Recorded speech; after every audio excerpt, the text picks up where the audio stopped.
ನಿನ್ನೆ ಬೆಳಗ್ಗಿನ ಜಾವ 1:30 ಬೆಳಗಿನ ಜಾವ ಅಲ್ಲ, ಮಧ್ಯರಾತ್ರಿ 1:30ಕ್ಕೆ ನಮ್ಮ ಭಾರತೀಯ ಸೇನೆ ಪಾಕ್ ನೆಲದಲ್ಲಿ ಇರತಕ್ಕಂಥ ಉಗ್ರರ ಶಿಬಿರಗಳ ಮೇಲೆ ನಡೆದಂತಹ ದಾಳಿ ಏನಿದೆ, ನಾನು ನಿನ್ನೆ ಹೇಳ್ತಾ ಇದ್ದೆ, ದಾಳಿಯ ಪರಿಣಾಮಗಳು ಇನ್ನು ಮುಂದಕ್ಕೆ ಗೊತ್ತಾಗ್ತಾ ಹೋಗುತ್ತೆ. ಯಾವ ಯಾವ ಪ್ರದೇಶಗಳನ್ನು ಟಾರ್ಗೆಟ್ ಮಾಡಿದ್ರು, ಯಾಕೆ ಟಾರ್ಗೆಟ್ ಮಾಡಿದ್ರು, ಆ ಪ್ರದೇಶಗಳು ಈಗ ಹೇಗಿದೆ ಮತ್ತು ಯಾಕೆ ಆ ಪ್ರದೇಶಗಳನ್ನು ಟಾರ್ಗೆಟ್ ಮಾಡಿದ್ರು ಅಂತಕ್ಕಂಥದ್ದು ಮಾಹಿತಿಗಳು ಒಂದೊಂದೇ ಬರ್ತಾ ಇದೆ. ಆಪರೇಷನ್ ಸಿಂಧೂರ ಪಾಕ್ ಪೋಷಿತ ಉಗ್ರರ ಸಂಹಾರವಾಗಿದೆ.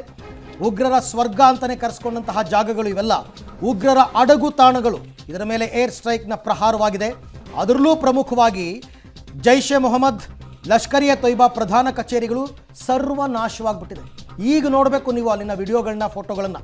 ಪಾಕಿಸ್ತಾನದ ಬಹವಾಲ್ಪುರ ಮರ್ಕಜ್ ಸುಬಾನಲ್ಲಾ ಮಸೀದಿ ಛಿದ್ರವಾಗಿ ಹೋಗಿದೆ. ಅದಲ್ಲದೆ ಇಲ್ಲಿಂದ ಉಗ್ರ ಮಸೂದ್ ಅಜಾರ್ ಜೆಹಾದ್ಗೆ ಕರೆ ಕೊಡ್ತಾ ಇದ್ನಲ್ಲ, ಉಗ್ರವಾದಕ್ಕೆ ಯುವಕರನ್ನು ನೇಮಿಸ್ಕೊಳ್ತಾ ಇದ್ದ ಈತ. ಭಾರತದ ವೈಮಾನಿಕ ದಾಳಿಯ ಬಳಿಕ ಬಹವಾಲ್ಪುರ ಮಸೀದಿ ನಾಮಾವಶೇಷವಾಗಿಬಿಟ್ಟಿದೆ. ಇಲ್ಲಿ ತರಬೇತಿಗಳು ನಡೀತಾ ಇತ್ತಾ, ಇಲ್ಲಿ ಉಗ್ರರನ್ನು ರೆಡಿ ಮಾಡ್ತಾ ಇದ್ರಾ, ಏನಾಗ್ತಾ ಇತ್ತು ಅಂತಲೂ ಕೂಡ ಗೊತ್ತಾಗಲ್ಲ, ಹಾಗಿದೆ ಪರಿಸ್ಥಿತಿ.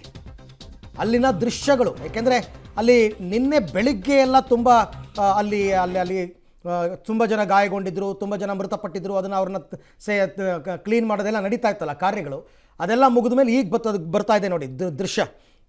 ಮರ್ಕಜ್ ಸುಬಾನಲ್ಲಾ ಮಸೀದಿ, ಇದನ್ನು ಉಗ್ರರ ನರ್ಸರಿ ಅಂತ ಕರಿತಾ ಇದ್ರು. ಒಂದು ವರ್ಷಕ್ಕೆ ಕನಿಷ್ಠ ಅಂದರೂ 1,000 ಉಗ್ರರು ಇಲ್ಲಿ ತಯಾರಾಗ್ತಾ ಇದ್ರು.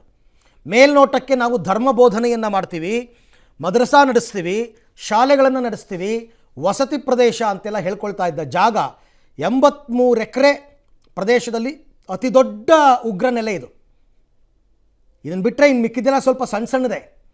ಉಗ್ರ ಮೌಲಾನಾ ಮಸೂದ್ ಅಜರ್ ಆತ ಆಪರೇಟ್ ಮಾಡ್ತಾ ಇದ್ದಂತಹ ಜಾಗ ಇದು. ಅವ್ರ ಕೆಲಸನೇ ಇದು, ಟೆರರಿಸ್ಟ್ಗಳನ್ನ ರೆಡಿ ಮಾಡೋದೇ ಕೆಲಸ ಇಲ್ಲಿ.